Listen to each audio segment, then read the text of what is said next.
ஸ்ரீமடம் உலகின் ஒரே விஸ்வரூப விஷ்ணுமாயா சாத்தன் மடம். ஜோதிட உலகின் சூப்பர் ஸ்டார் பிரம்மஸ்ரீ ராம்ஜி சுவாமிகள் அழைக்கிறார். ஸ்ரீமடம் வாங்க, சந்தோஷமா போங்க. ராகு ஒரு மனிதனுக்கு பெரிய ராஜயோகம் மற்றும் பெரிய பாதிப்புகள் ரெண்டையுமே கொடுக்கக்கூடியது. ஒவ்வொரு அமாவாசைக்கும் உங்களுடைய முதியவர்களுக்கு மூதாதையர்களுக்கு நீங்க திதி கொடுக்கணும். ராகு தருகின்ற ராஜயோகம் என்பது நீங்க ஒரு சிவாஜிராவ் கைக்வாடை சூப்பர் ஸ்டார் ஆக்கினது ராகு கொடுத்த ராஜயோகம். துர்கை அம்பாளை வழிபட வழிபட ராகு உங்களுக்கு என்ன வேணுமோ அந்த ராஜயோகத்தெல்லாம் தருவார். நண்பர்களே, இந்த புத்தம் புதிய காணொலியில் உங்கள் அத்துணை பேரையும் வரவேற்பதில் மிக்க மகிழ்ச்சி கொள்கிறேன். இன்றைக்கு சிறப்பான ஒரு விஷயத்தை பத்தி பேச போறோம்.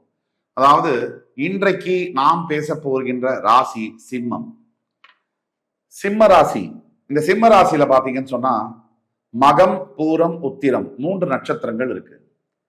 சிம்மராசி என்பவர்களுடைய வாழ்க்கையில தற்சமயம் பெரிய அளவிலான பிரச்சனைகளை சந்திச்சுட்டு தான் இருக்காங்க. இப்போ வாக்கிய பஞ்சாங்கப்படி வேற அஷ்டம சனி வரப்போகுது. இப்ப எந்த யூடியூப் சேனல் எடுத்தாலும் சரி, எந்த டிவி சேனல் எடுத்தாலும் சரி, எல்லாத்துலயுமே யாரை பத்தி பேச்சு அப்படின்னா சிம்மத்தை பத்தி தான். சிம்மராசிக்கு அஷ்டம சனியில இந்த பிரச்சனை வரும், பாதிப்புகள் வரும், இப்படி சொல்லாதவர்கள் இருக்க முடியாது. இந்த காலகட்டத்துல, அதாவது ஒரு சேலஞ்சிங்கான பீரியட், டஃப்பான சிச்சுவேஷன்ல இந்த காலகட்டத்துல சிம்மராசிக்காரர்களுக்கு ராகுவினால் வரக்கூடிய தொந்தரவுகள் என்ன? அப்படி சிம்மராசிக்காரர்களுக்கு ராகு சம்பந்தப்பட்ட தோஷங்கள், பிரச்சனைகள் இருக்கு. ராகுவினால் தொந்தரவுகள் வரும். ஏன்னா தற்சமயம் சிம்மத்திற்கு 7ஆம் இடம் என்று சொல்லக்கூடிய கும்பத்தில் கண்டகஸ்தானத்தில் ராகு சஞ்சரித்து வருகிறார். அதே மாதிரி சமசப்தம தன்னுடைய 7ஆம் பார்வையால சிம்ம ராசியை பார்த்து கொண்டிருக்கிறார்.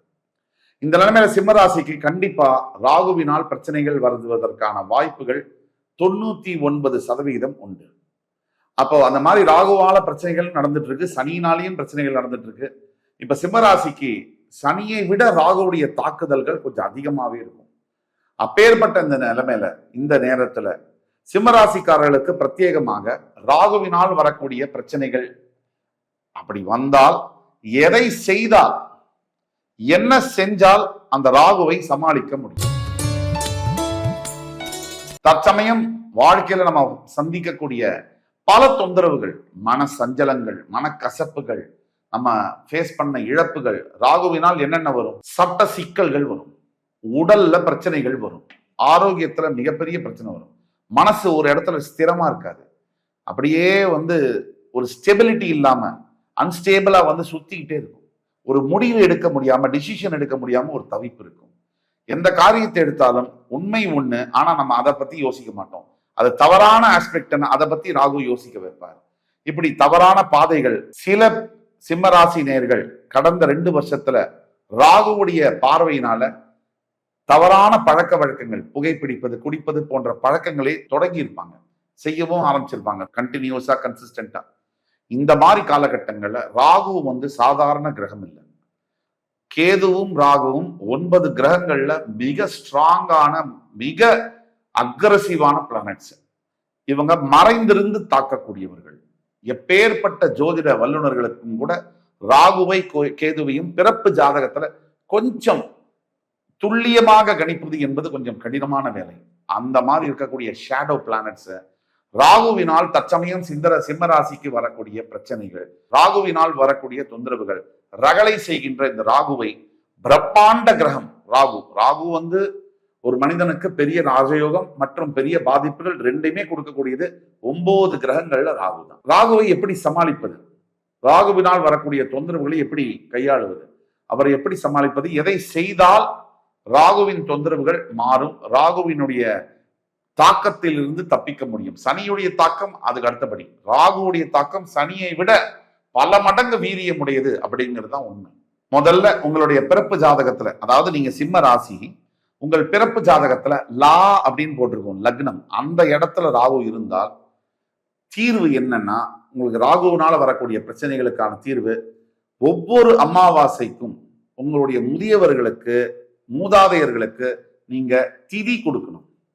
கண்டிப்பாக அன்னம், அதாவது சாப்பாடு போன்ற விஷயங்கள், பறவைகளுக்கு, காக்கைகளுக்கு உணவளிப்பது, ஏன் ஒரு ஒரு நாய், அதாவது பைரவர், அவரை தத்தெடுப்பது, வீட்டில் வளர்ப்பது, இதுதான் உங்களுக்கு மிகச்சிறந்த ஒரு விடிவு காலத்தை கொடுக்கும். ஒவ்வொரு அமாவாசை தோறும் உங்களுடைய மூதாதையர்களுக்கு தண்ணீர், அதே மாதிரி சாப்பாடு கொடுத்து வணங்குவது, அவர் வயசுல இருக்கக்கூடிய, அவர் இறந்து போகும்போது எந்த வயசுல இருந்தாங்களோ ஆணோ பெண்ணோ அவர்களுக்கு அதே வயதில் இருக்கக்கூடியவர்களுக்கு உணவு நீர் கொடுத்து வணங்குவது, அதே மாதிரி காக்கைகளுக்கு உணவளிப்பது எல்லாம் சொன்னோம்.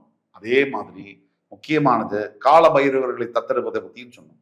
இது உங்க சிம்மராசி, உங்க ஜாதகத்துல லக்னம் லான்னு போட்டிருக்கிற எந்த லக்னமா இருந்தாலும் அந்த லக்னத்துல ராகு இருந்தால் நீங்க இந்த விஷயத்தை செஞ்சா ராகுவுடைய அருள் உங்களுக்கு கிடைக்கும். ராகுவுடைய பிரம்மாண்ட தாக்குதல்ல இருந்து நீங்க தப்பிப்பீங்க. அவருடைய அனுகிரகம் அதை நீங்க பெறுவீர்கள். அதே மாதிரி உங்களுடைய பிறப்பு ஜாதகத்துல சிம்மராசினியர்களுக்கு லக்னம் லான் இருக்கு இல்லையா, அதோட 2ஆம் இடத்தில் ராகு இருந்தால் நிறைய குடை தானம் செய்ய வேண்டும். டொனேட் அம்பர்லாஸ், நிறைய குடைகளை நீங்கள் ஏழைகளுக்கும் அந்தணர்களுக்கும் தானம் செய்ய வேண்டும். அப்படி செய்யும் பொழுது நிறைய வகையான விஷயங்கள் உங்களுக்கு நன்மையில சேரும். உங்க லக்னத்தோட 3ஆம் இடத்தில் ராகு இருந்தால் நீட்டா கிளீனா ஆடை அணிவதும், காலணிகள் ஷூஸ் எல்லாம் நீட்டா போட்டுக்கிறதும், இந்த மாதிரி இருந்தால் உங்களுடைய ராகுவுடைய தாக்குதல் முற்றிலுமாக அகலும்.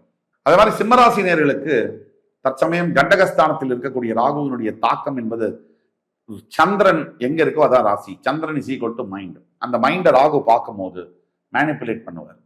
அந்த மைண்ட்ல சஞ்சலத்தை ஏற்படுத்துவார். இப்போ உங்க பிறப்பு ஜாதகத்துல லக்னத்தோட 4ஆம் இடத்துல ராகு இருக்கார் அப்படின்னா, நீங்க இனிப்புகளை பைரவர் கோவிலுக்கு சென்று தானம் செய்ய வேண்டும். இனிப்புகளை பைரவ திருக்கோவில்கள் எங்க இருக்கோ அங்க போய் தானம் செய்ய செய்ய ராகுவினுடைய தாக்கம், அக்ரஷன் கம்மியாகும். அதே மாதிரி உங்களுடைய பிறப்பு ஜாதகத்துல உங்கள் லக்னத்திலிருந்து 5ஆம் இடத்தில் ராகு இருக்கிறாரே ஆனால் ஒரு நாயை நீங்கள் தத்தெடுக்க வேண்டும். பைரவரை, கால பைரவரை தத்தெடுக்க வேண்டும். அப்படி தத்தெடுத்து அந்த நாயை சரியா பார்த்துக்கிட்டு, அந்த பெட் டாக அந்த கால பைரவரை சரியா பார்த்துக்கிட்டு அவரை அவருக்கு உணவு கொடுக்கறது, நீர் கொடுக்கறது, இதெல்லாம் பண்ணீங்கன்னா உங்கள் வாழ்க்கை முற்றிலுமாக மாறும். அதே மாதிரி உங்கள் சிம்ம ராசி, உங்கள் லக்னத்தின் 6ஆம் இடத்தில் பிறப்பு ஜாதகத்தில் ராகு இருக்கார் அப்படின்னா உங்களுடைய ப்ராமிசஸை நீங்க கீப் அப் பண்ணணும். அதாவது நீங்கள் கொடுத்த வாக்குகள், நீங்கள் செய்த சத்தியங்களை மறக்காமல் நிறைவேற்ற வேண்டும். எவ்வளவு பாடுபட்டோ, எப்பெரும் பாடுபட்டோ நீங்கள் கொடுத்த வாக்குறுதியை, சத்தியத்தை மீட்க வேண்டும். எப்பெரும் பாடுபட்டோ நீங்கள் கொடுத்த வாக்குறுதியை, சத்தியத்தை காப்பாற்ற வேண்டும். இது காப்பாற்றலைன்னா ராகுவுடைய தாக்கம் அதிகமாக இருக்கும். அப்படி சின்ன சின்ன வாக்கு பார்த்து கொடுக்கணும். அதே மாதிரி உங்களால முடிஞ்ச விஷயத்தை மட்டும்தான் கமிட் பண்ணணும். நீங்க சிம்மராசியா இருந்து உங்க லக்னத்திலிருந்து 6ஆம் இடத்தில் ராகு இருந்தால் கீப் அப் யுவர் ப்ராமிசஸ்.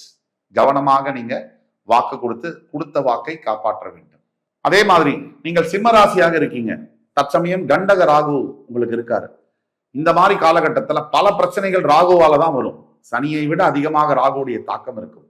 நீங்க சிம்மராசியா இருந்து உங்க லக்னத்திலிருந்து 7ஆம் இடத்தில் உங்க பிறப்பு ஜாதகத்தில் ராகு இருந்தால் நீங்க சமுதாயத்தில் உடல் நல குறைபாடுகள், ஸ்பெஷலி ஏபிள்டு பீப்புள் இருப்பாங்க, அந்த மாதிரி இருக்கக்கூடியவர்களுக்கு அல்லது சமுதாயத்தால் புறக்கணிக்கப்பட்டவர்களுக்கு, கஷ்டப்படுங்கிறவர்களுக்கு, அதே மாதிரி தானம் கேட்பவர்களுக்கு, இந்த மாதிரி மக்களுக்கு பார்த்து பார்த்து உதவ வேண்டும். அதே உடல் நல பிரச்சனைகள், நோயால் பாதிக்கப்பட்டவர்கள், சமுதாயத்தால் புறந்தள்ளப்பட்ட மக்கள்கள், கீழ்நிலையில் அதாவது பினான்சியலி ஒரு பிரச்சனையில் இருக்கக்கூடிய அவர்களுக்கு தேர்ந்தெடுத்து, அவர்களுக்கு இப்போ ஒருத்தருக்கு ஒரு தொழுநோய் இருக்கு, இல்ல வேற ஏதோ உடல் குறைபாடுகள் இருக்கு, ஸ்பெஷலி ஏபிலிட்டி இருக்கு, அந்த மாதிரி இருக்கக்கூடிய குழந்தைகள், பெரியவர்களுக்கு நீங்க உணவும் ஆடைகளும் தானம் செய்து பழக வேண்டும். அதே மாதிரி நீங்க சிம்மராசியா இருக்கீங்க, உங்களுடைய பிறப்பு ஜாதகத்தில் உங்க லக்னம் லான் இருக்கு இல்லையா, அந்த லக்னத்திலிருந்து 8இல் ராகு இருந்தால் கருப்பு எள்ளோ அல்லது மஸ்டர்ட் ஆயில் என்று சொல்லக்கூடிய இந்த கடுகெண்ணெய் அப்படின்னு சொல்றோம், அந்த எண்ணெயை நீங்க தானம் செய்ய வேண்டும். கருப்பு எள்ளையோ கடுகு எண்ணெயையோ தானம் செய்து பழக வேண்டும். உங்கள் பிறப்பு ஜாதகத்தில் உங்கள் லக்னத்திலிருந்து 8இல் ராகு இருந்தால், அதே மாதிரி உங்கள் பிறப்பு ஜாதகத்தில் சிம்மராசி நீங்க உங்கள் லக்னத்திலிருந்து 9ஆம் இடத்தில் ராகு இருக்கிறார். உங்கள் லக்னம் லான்னு போட்டிருக்கும் ஜாதகத்துல, அங்கிருந்து 9இல் ராகு இருந்தால் வெளிநாட்டு தூதுவர்களுக்கு, வெளிநாட்டிலிருந்து வரக்கூடிய சிட்டிசன்ஸ், வெளிநாட்டு ஃபாரின் பீப்புளுக்கு நீங்க உதவ வேண்டும். உங்கள் லக்னத்திலிருந்து 9ஆம் இடத்தில் ராகு சிம்மராசிக்காரர்களுக்கு இருந்தால் நீங்கள் வெளிநாட்டுக்காரர்களுக்கு உதவ வேண்டும். ஏதாவது சின்ன உதவியிலிருந்து பெரிய உதவி செய்ய வேண்டும். உங்களால் முடிந்த உதவிகளை செய்ய வேண்டும். சிம்மராசி நீங்க உங்களுடைய பிறப்பு ஜாதகத்துல லக்னம்னு இருக்கு இல்லையா, அங்கிருந்து 10th place 'ல 10th பிளேஸ்ல ராகு பகவான் இருந்தாருன்னா தொழில் சம்பந்தப்பட்ட, அதாவது ஃபினான்ஷியலி ஒரு பிரச்சனையில் இருக்கக்கூடிய அவர்களுக்கு கஷ்டப்படும், ஒரு தொழில் சம்பந்தப்பட்ட, அதாவது ஃபினான்ஷியலி ஒரு பிரச்சனையில் இருக்கக்கூடிய அவர்களுக்கு முறையில நீங்க ஏதாவது எக்யூப்மெண்ட்ஸ் யூஸ் பண்றீங்கன்னா எவ்வளவு வேணா யூஸ் பண்ணலாம். தேவையில்லாமல் தொலைபேசி அதிகமாக பயன்படுத்துவது மற்றும் தொழில் கருவிகள்ல சோசியல் மீடியா, இன்ஸ்டாகிராம் போன்ற விஷயங்கள்ல லைத்திருப்பது, இது பெரிய ஆபத்தையும் விளைவையும் உருவாக்கும். ராகுவுடைய கண்டக சனி தாக்குதலினால். இப்ப சிம்மராசிக்கு 7ஆம் இடத்துல அவர் இருக்கிறதுனால. அதே மாதிரி ராகுவுக்கு இந்த இந்த இந்த தொலைபேசி சோசியல் மீடியாவில் இருக்குதுங்கன்னா விக்டிமைஸ் ஆகக்கூடிய வாய்ப்புகள் ஆகும். அதனால பாதிப்புகள் வரக்கூடியதுனால அதை பண்ணாம இருந்தால் ராகுவுடைய ஆசீர்வாதம், இந்த தோஷம் அப்படிங்கிறது போய் யோகமா அது மாறும். நீங்க சிம்மராசி உங்க பிறப்பு ஜாதகத்துல லக்னத்திலிருந்து 11ஆம் வீட்டுல ராகு இருக்காருன்னு சொன்னாங்கன்னா நீங்க துர்கை அம்பாளை வழிபட வேண்டும். துர்கை அம்பாளை வழிபட ராகு உங்களுக்கு என்ன வேணுமோ அந்த ராஜயோகத்தெல்லாம் தருவார். ராகு தருகின்ற ராஜயோகம் என்பது நீங்க ஒரு சிவாஜிராவ் கைக்வாடை சூப்பர் ஸ்டார் ஆக்கினது ராகு கொடுத்த ராஜயோகம். அந்த அளவிற்கு அவருடைய உழைப்பு என்னதான் இருந்தாலும் எல்லாரும் தான் உழைக்கிறாங்க. எந்த மாநிலத்துல வெள்ளையா எல்லா விதமான திறமையும் இருக்கக்கூடிய கமலஹாசன் மாதிரி ஒரு கலை பொக்கிஷம் இருக்கக்கூடிய மாநிலத்துல ஒருத்தர் கருப்பா பெரிய அளவுக்கு நடிப்பெல்லாம் இல்லாமையும் கூட 45-50 வருஷமா நம்பர் 1 ஸ்பாட்ல இருக்காருன்னு சொன்னா இது கிரகத்துடைய அனுகிரகம் இல்லாம, கிரகத்துடைய தாக்கம் இல்லாம, பாதிப்பு இல்லாம வேற என்னவா இருக்கு? அந்த அளவிற்கான ராஜயோகத்தை கிரகங்கள், இறைவன் நமக்கு தர முடியும். ஆனால் அதற்கு எந்தெந்த இடம், கிரகத்துடைய பொசிஷன்ஸ் என்ன, நாம செய்ய வேண்டிய வேலை என்ன, இதெல்லாம் ரொம்ப முக்கியம். இப்போ சிம்மராசி லக்னத்தோட 11ஆம் வீட்டுல ராகு இருக்காருன்னு சொன்னா துர்கை அம்பாளை வழிபட்டால் ராகுவுடைய பரிபூர்ண ஆசீர்வாதம் கிடைக்கும். நீங்க சிம்மராசி உங்க லக்னத்துல அதே 12ஆம் வீடு என்று சொல்லக்கூடிய இடத்துல ராகு பகவான் இருக்காருன்னு சொன்னா சானிட்டரி ஒர்க்கர்ஸ், அதாவது துப்புரவு தொழிலாளர்களுக்கு உங்களால் முடிந்த உதவிகளை செய்ய வேண்டும். அவங்களுக்கு ஏதாவது டொனேஷன் மாதிரி கொடுக்கலாம்.